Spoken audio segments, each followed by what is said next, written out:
يا مساء الفل، مساء الجمال، وحشتوني كتير كتير. لو اول مره تشوفي القناه ما تنسيش تعملي اشتراك وتفعلي زر الجرس وتعملي كومنت حلو كده.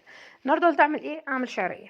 خلاص، فقررت ان انا اعمل الشعريه اللي هي بلبن. أم، بس انا اول ما بسويها ما بحطلهاش اللبن على طول عشان هتشربه يعني تعوز كميه مهوله بقى وكده، فقلت احط سمنه بلدي. دي السمنه دي انا مسيحاها بقري على جاموسي، يعني حاطه كيلو بقري على كيلو جاموسي. خلاص. هنا انا ركنت التليفون ونسيته يا جماعه، عادي يعني. فعقبال بقى الشاشه ما ترجع تاني ما تنسوش كده على طول تخلوا في لسانكم ذكر ربنا.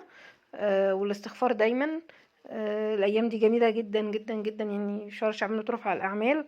فربنا يا رب يجعل ايامنا كلها خير كده ورزق وندعي بصلاح الحال. آه،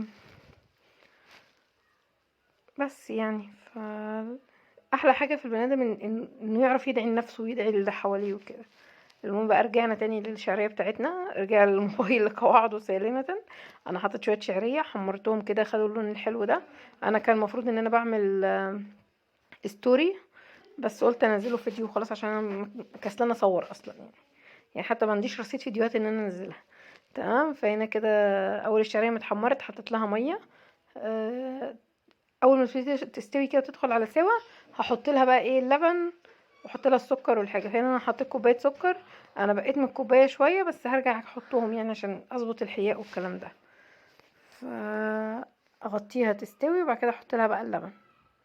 في بقى وقت ساعات بحط النشا في مرحله زي دي كده من غير لبن واحط النشا، لكن هي دلوقتي انا عايزاها باللبن كده وسخنه عشان تدفينا ايام ما كان الجو ساقع. يعني الفيديو ده ليه فتره فكان الجو شتاء، احنا حاليا في فبراير والجو بقى حر يعني الحمد لله.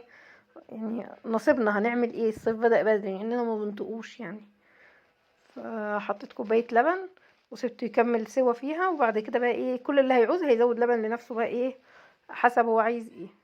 يعني دي تنفع في الجو الساقع بقى وتزودي لبن اللي هو مش ما يبقى سخن وكده. ده شكلها خلاص بقى انا عملتها، واحط بقى لنفسي كوبايه لبن واللي عايز بقى يزود براحته. المهم بقى لو اول مره تشوفي القناه متنسيش تعملي اشتراك وتفعلي زر الجرس تعملي كومنت حلو كده وتشجيع بلايك جميل عشان ترفعي الفيديو. طب والله العظيم عظمه. شويه مكسرات بقى لو في، بس احنا لسه ما جبناش المكسرات بتاعه رمضان وكده. كان هتبقى حاجه في مكان تاني، يعني اخري بيبقى عندي جوز الهند بس يا جماعه.